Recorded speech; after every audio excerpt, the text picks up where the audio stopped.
नमस्कार, मेरे इस YouTube चैनल पर मैं अभिसार शर्मा आपका स्वागत करता हूं। वो मोदी जी का कौन सा बयान था? झूठ बोलो, बार बार झूठ बोलो, हर बात पे झूठ बोलो। वो बयान याद है या याद दिला दूं? सुनिए। जहां भी बोल सकते हैं झूठ बोलो, जितनी बार बोल सकते हैं झूठ बोलो, किसी भी विषय पर बोलो तो सिर्फ और सिर्फ झूठ बोलो। एक ही काम, झूठ बोलो, झूठ बोलो, झूठ बोलो। मैं ये बयान आपको क्यों सुना रहा हूं दोस्तों? क्योंकि प्रधानमंत्री नरेंद्र मोदी ने बेशक ये बयान विपक्ष के लिए कहा हो, मगर इसका अनुसरण सही मायनों में भारतीय जनता पार्टी कर रही है, क्योंकि आने वाले हैं उत्तर प्रदेश के चुनाव और इसकी नुमाइंदगी कोई और नहीं बल्कि प्रदेश के मुख्यमंत्री आदित्यनाथ खुद कर रहे हैं। मुख्यमंत्री आदित्यनाथ ने एक सभा में एक बयान दिया है दोस्तों। उन्होंने कहा है कि कोरोना काल के दौरान मैं तो जनता के बीच में जाकर काम कर रहा था और विपक्ष जो है वो ट्विटर पर बैठा हुआ था। सबसे पहले मैं आपको बतलाना चाहता हूं मुख्यमंत्री आदित्यनाथ आप क्या कर रहे थे। 25 अप्रैल का आपका यह बयान है। आपका यह बयान देखिए। आप अपनी जनता को धमका रहे थे कि प्रदेश में ऑक्सीजन की कोई कमी नहीं है और जो इस तरह की अफवाह फैलाएगा उसके खिलाफ मैं रासुका लगा दूंगा, राष्ट्रीय सुरक्षा एक्ट। यह आपका बयान है 25 अप्रैल को। यह देखिए साहब, दूसरा बयान देखिए। एक और बयान, इस बार द हिंदू में, oxygen shortage, seize property of those spreading rumours. आपने प्रदेश की जनता को धमकी दी थी कि जो कोरोना को लेकर अफवाह फैलाएगा उसकी संपत्ति जब्त कर दी जाएगी। कोरोना काल के दौरान किसी भी राज्य के मुख्यमंत्री ने, आपको छोड़कर किसी भी अन्य राज्य के मुख्यमंत्री ने इस तरह से प्रदेश की जनता को नहीं धमकाया था। नतीजा यह होता है दोस्तों, 5 दिन बाद सुप्रीम कोर्ट का यह आदेश आता है। खंडपीठ होती है Justice DY Chandrachud, Justice L Nageswara Rao और जस्टिस एस रविंद्र भट्ट की, और वो कहते हैं कि कोरोना को लेकर जनता अगर सोशल मीडिया में मदद मांगेगी तो सरकार उन पर कार्रवाई नहीं करेगी। यह आपका बयान था जिसके चलते 5 दिन बाद सुप्रीम कोर्ट को यह आदेश जारी करना पड़ा जो अब आपके स्क्रीन पर दिखाई देने वाला है। Let a strong message go across to all states that we will consider it a contempt of court if any citizen is harassed for making a plea on social media or for making an appeal for oxygen beds, etc. Clamp down on information contrary to basic precepts. No state can clamp down on information. Supreme court ने यह आदेश आपके लिए दिया था और आप क्या कर रहे थे मैं आपको एक एक करके बतलाने वाला हूं दोस्तों। मगर सबसे पहले उन्होंने अखिलेश यादव का जिस तरह से बगैर नाम लिए जो मजाक उड़ाया है वो पहले आप सुनिए। जो आपके संकट में नहीं खड़ा हो सकते हैं, आपके दुख में सहभागी नहीं हो सकते, उनको वक्त आने पर उसी प्रकार से जवाब दे जाने की आवश्यकता है जैसे वे लोग आपके संकट के समय में घर तक सीमित थे, ट्विटर तक सीमित थे। उनसे कहना कि बबुआ ट्विटर ही वोट भी दे देगा।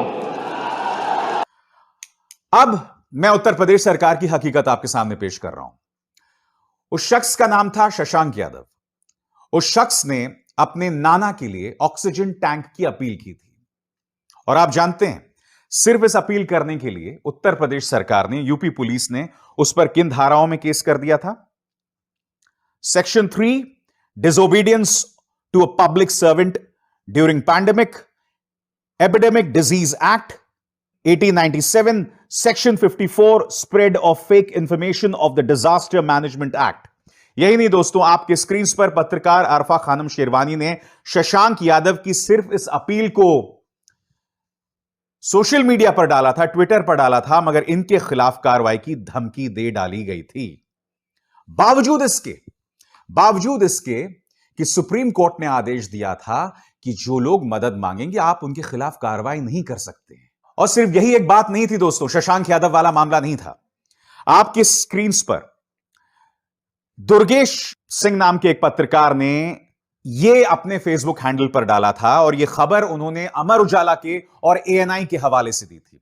खबर यह थी कि रायबरेली के लिए जो ऑक्सीजन है उसे भेजा जा रहा है कानपुर। करीब 20 टन ऑक्सीजन जो है भेजी गई। मगर प्रशासन क्या करता है? प्रशासन 3 पत्रकारों अनुज अवस्थी, शिवम त्रिवेदी और दुर्गेश सिंह चौहान तीनों के खिलाफ कारण बताओ नोटिस भेज देता है। आपकी स्क्रीन पर दोस्तों यह है प्रशासन का कारण बताओ नोटिस।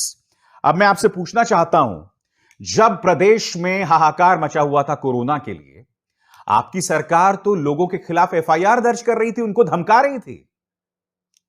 बात यहां नहीं रुकी। इन तस्वीरों को देखिए दोस्तों। इन तस्वीरों में आप साफ तौर पर देख सकते हैं, लोग इतने बेबस थे कि उन्हें, हिंदुओं को, अपने परिजनों जो कोरोना में मारे गए, उन्हें गंगा के तट पर दफन किया जा रहा था। जो हमें छोड़कर चले गए, उनको परंपरा के मुताबिक वो विदाई भी नहीं मिल सकी जिसके वो हकदार थे।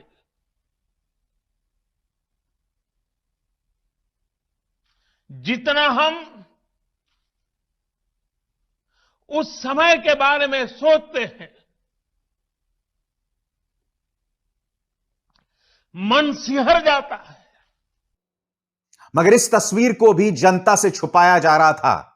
इस तरह के नीले रंग के बोर्ड्स लगाए गए थे ताकि जनता इस हकीकत को ना देख सके। मैं आपसे समझना चाहता हूं, आप जब कहते हैं आदित्यनाथ जी कि जनता के लिए मैं कोरोना काल में मैं उनकी सेवा कर रहा था, तो क्या यह होता है सेवा का जरिया? बात यहां नहीं रुकती दोस्तों। आपके स्क्रीन पर ही है अमीन फारूकी, भारत समाचार के पत्रकार हैं। इनका दोष सिर्फ इतना था कि धनौरी नाम के स्थान पर एसडीएम साफ तौर पर पक्षपात कर रहे थे भारतीय जनता पार्टी के एक विधायक के साथ मिलकर। मामला क्या था? क्योंकि कुछ लोगों को तो दुकान खोलने की अनुमति दी जा रही थी, मगर कुछ लोगों को नहीं दी जा रही थी। और जिन लोगों को दुकान खोलने की अनुमति दी जा रही थी, वो लोग भाजपा नेता के करीबी थे। एसडीएम ने धमकाया पहले अमीन फारूकी को, उसके बाद उनकी पिटाई भी हुई, उन पर अनाप शनाप केसेस भी कर दिए गए। मैं फिर आपसे सवाल पूछना चाहता हूं, आखिर क्या वजह है कि बीजेपी एमएलए राघवेंद्र प्रताप सिंह और एसडीएम ने मिलकर एफआईआर दर्ज किया भारत समाचार के पत्रकार अमीन फारूकी के खिलाफ, जो कि सिर्फ अपना काम कर रहे थे? आखिर क्यों? क्या आप हकीकत को इस तरह से छुपाते हैं? क्या आपका प्रशासन इस तरह से हकीकत को छिपाता है? आम इंसान, पत्रकार तो छोड़िए साहब, एक सन हॉस्पिटल है, कहां का हॉस्पिटल है ये? लखनऊ का, राजधानी लखनऊ का। वहां के मालिक ने सिर्फ इस बात की शिकायत की थी कि उनके वहां ऑक्सीजन कम हो गई है, खत्म हो गई है। नतीजा, उनके खिलाफ केस दर्ज कर दिया गया। बाद में वो इलाहाबाद हाईकोर्ट गए और इलाहाबाद हाईकोर्ट ने